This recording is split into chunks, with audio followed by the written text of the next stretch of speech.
Hello, मी नेहा. तर आजच्या केकची डिझाईन थोडीशी वेगळीच आहे, पण खूप असा सुंदर केक झालेला हा.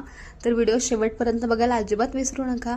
आणि हां, तुम्ही बघून फक्त सोडून देता तर लाईक, फॉलो, शेअर आणि सबस्क्राईब पण करायचं आहे, त्यासाठीही विसरू नका. तर ह्या केकमध्ये कस्टमरला क्रीमचा कमी वापर हवा होता आणि जो फ्लेवर होता आपल्या केकचा तो होता चॉकलेट मूज. खूप टेस्टी लागतो हा फ्लेवर. जर तुम्ही कधी ट्राय केला नसेल तर नक्की ट्राय करा. आणि कस्टमरनी जो रेफरन्स पिक्चर मला पाठवला होता त्याच्यामध्ये लेमन येलो कलरची क्रीम यूज केली ती आउटसाईडला आणि येलो कलरचे जे गुलाब आहेत ते वापरले होते. सो खूप छान असा केक दिसत होता आणि वर ब्लॅक कलरच्या क्रीमनी छान छोटे छोटे हार्ट करायचे होते. छान सुंदर असा केक झाला होता. कस्टमरलाही खूप आवडला. आणि तुम्हाला ही डिझाईन कशी वाटली, आवडली असेल तर सांगितल्याप्रमाणे लाईक, फॉलो आणि शेअर करा. थँक्यू. हॅलो, मी नेहा.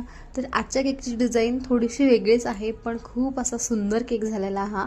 तर व्हिडिओ शेवटपर्यंत बघायला अजिबात विसरू नका.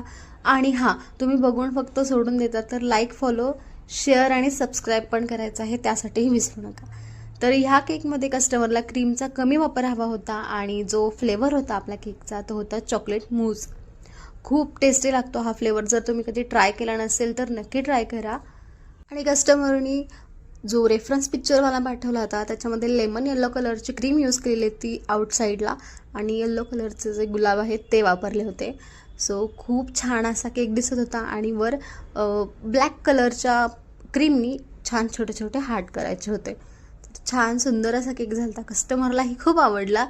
आणि तुम्हाला ही डिझाईन कशी वाटली, आवडली असेल तर सांगितल्याप्रमाणे लाईक, फॉलो आणि शेअर करा.